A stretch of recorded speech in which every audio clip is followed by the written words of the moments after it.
Hello everyone, welcome back to the channel. Russia's military involvement in Syria marked a significant turning point in modern aerial warfare and regional influence.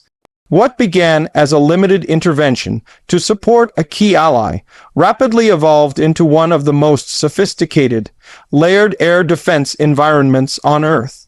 The Russian Federation successfully established a de facto no-fly zone across large portions of Syria, not through legal or diplomatic means, but through a combination of overwhelming air defense systems, electronic warfare capabilities, calculated air force deployments, and strategic diplomatic maneuvering. This transformation fundamentally altered how regional and global powers approach air operations in the Middle East.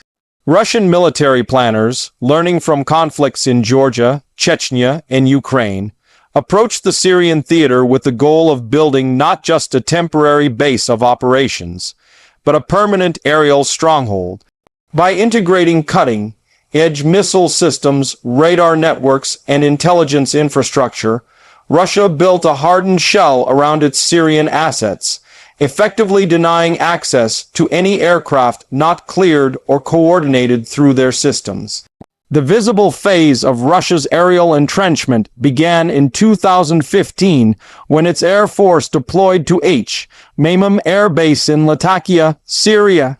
The base quickly became a fortress of activity, with hardened aircraft shelters, maintenance facilities, command centers, and advanced surveillance installations sprouting across the complex.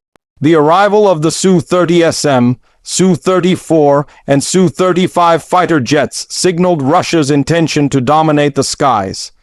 These aircraft brought with them beyond visual, range air-to-air missiles, precision, guided munitions, and advanced radar systems capable of detecting low observable targets. Alongside this deployment came electronic warfare platforms designed to scramble enemy radar, jam communications, and mislead navigation systems. Overhead, Russian surveillance and reconnaissance aircraft patrolled Syrian skies, mapping enemy positions and monitoring aerial threats in real time. It wasn't long before Russian aircraft began patrolling contested zones, particularly near the Turkish border and along air corridors used by the U.S.-led coalition. Though initial operations were presented as counterterrorism, the broader scope soon became clear. Russia was laying the foundation for aerial superiority. The heart of Russia's aerial lockdown strategy centered around the deployment of its prized S-400 Triumph surface-to-air missile system. Introduced into Syria in late 2015, the S-400 transformed the strategic equation. With a range of up to 400 kilometers and the ability to engage up to 80 targets simultaneously, it could monitor and potentially engage aircraft across Lebanon, Israel, Jordan, Iraq, Turkey, and the Eastern Mediterranean. By positioning the system at Hmeimim and later augmenting it with additional batteries at key installations, Russia created overlapping radar coverage that rendered stealth aircraft and cruise missiles visible and vulnerable. Supporting the S-400 were S-300 variants, Pantsir-S-1 short-range systems, and Buck missile batteries. Together, these systems formed a multi-layered defense grid designed to track, classify, and, if necessary, destroy airborne threats at various altitudes and ranges. Radar systems embedded within this network were strategically positioned on hillsides, mobile trucks, and in reinforced concrete bunkers. These systems were integrated into a centralized command structure that allowed Russian operators to coordinate defenses in real time and prioritize threats based on trajectory, speed, and electromagnetic signature. The performance of this system was soon tested under real-world conditions. Numerous Israeli airstrikes against targets in Syria were reportedly conducted while under threat from Russian air defenses.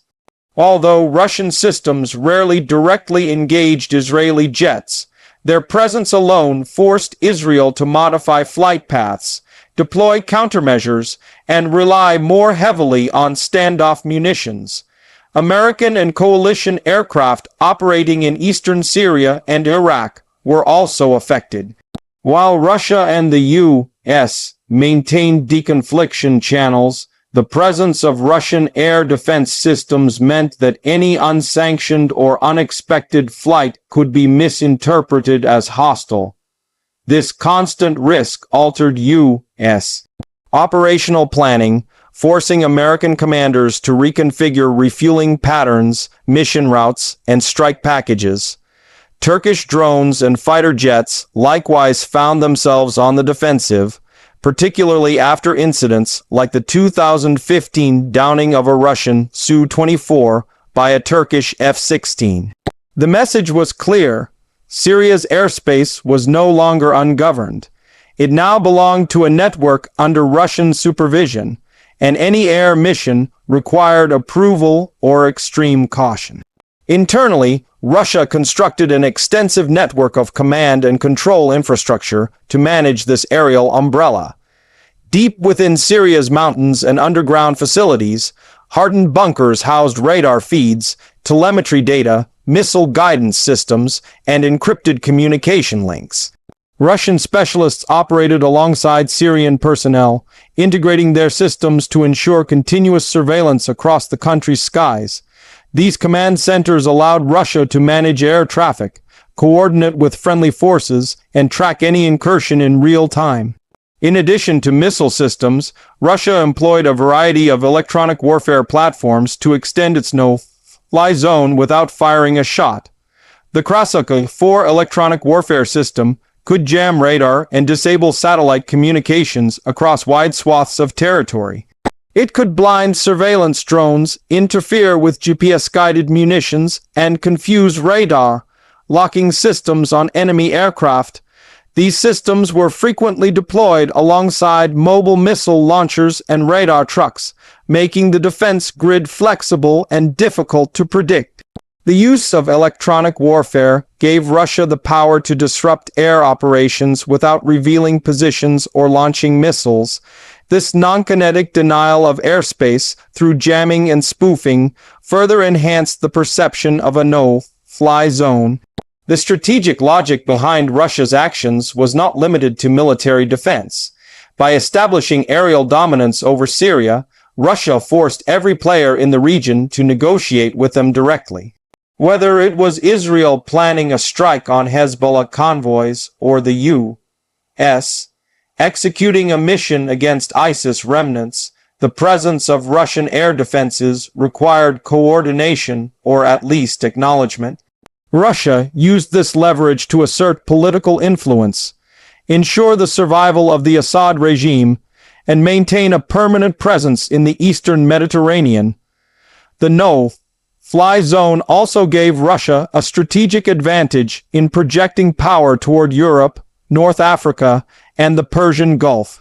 Russian Navy vessels in the Mediterranean were now supported by overlapping radar and missile coverage, turning the sea into a new operating zone for Moscow's influence.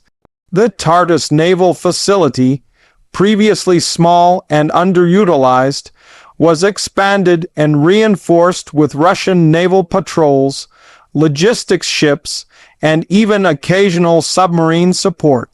The aerial defense network extended to this facility as well, ensuring it remained safe from attack and could support long-term naval operations. Financially, the cost of maintaining this presence is considerable, but compared to traditional occupation models, it is sustainable. Russia has built a permanent military infrastructure in Syria without deploying hundreds of thousands of troops. Instead, it relies on technology, special forces, private military contractors, and Syrian allies to maintain stability. The cost of operating advanced air defense systems is balanced by arms sales generated from their performance in Syria. The S-400's success story in Syria played a role in encouraging countries like Turkey and India to purchase the system, despite U.S. objections. These deals were not just commercial. They were geopolitical moves that gave Russia leverage over NATO and regional power balances. The Syrian theater became a live demonstration ground for Russian military hardware, providing real-time combat data that enhanced system performance, doctrine development, and global marketing. Russian engineers received invaluable feedback, adjusted radar algorithms, improved missile tracking, and refined deployment strategies based on Syrian operations. Russia's military commanders treated the Syrian battlefield as a lab for testing new military concepts. Unmanned systems, for example, became more integrated into the air defense grid. While Russia did not field massive drone swarms like the U.S., it used surveillance drones to relay targeting data, monitor enemy movements, and enhance missile accuracy. Cyber warfare units also played a role, intercepting communications and deploying malware against opposition command centers. The integration of cyber, electronic, and kinetic capabilities marked a new era in Russian warfare. Main operations built around denying access, deterring aggression, and projecting limited but effective force. Strategically, this transformation forced regional powers to adapt. Israel, despite strong coordination with Russia, began investing more heavily in stealth and standoff munitions. Turkish planners redesigned drone missions and established temporary no-fly zones in areas of northern Syria to protect against Russian response. The U.S., while maintaining dominance through stealth platforms like the F-22 and B-2, still had to navigate increasingly complex diplomatic waters whenever it wanted to conduct missions in western or southern Syria. Russia's control of Syrian airspace became the ultimate veto. It didn't always have to say no. Its presence was enough to make other actors think twice, reroute, or scale down their ambitions. Perhaps the most profound implication of Russia's no-fly zone in Syria is its long-term impact on global aerial doctrine. Western planners now study Syria as a model of anti-access/area denial warfare. NATO exercises simulate scenarios in which similar Russian systems are deployed in the Baltics, the Arctic, or along Eastern European borders. China, too, has taken notice, integrating lessons from Syria into its own air defense grid around Taiwan and the South China Sea. In this way, Syria became more than a battlefield. It became a strategic template for future conflict zones. The Russian no-fly zone wasn't declared through UN mandates or coalitions. It was built piece by piece through radar, missiles, warplanes, jammers, and diplomacy. It represents a new kind of control, one that blurs the line between war and peace, presence and domination. In the end, Russia turned Syria into a no-fly zone not by declaring it, but by making it too dangerous to fly without their permission. Through technology, planning, and opportunism, they carved out a sphere of influence in one of the world's most volatile regions. The skies over Syria are no longer open to all. They belong to a power that proved it could dominate them with fewer resources, sharper strategy, and a vision of war that looks very different from the traditional models of occupation and intervention. This shift is likely to echo in military strategies for years to come.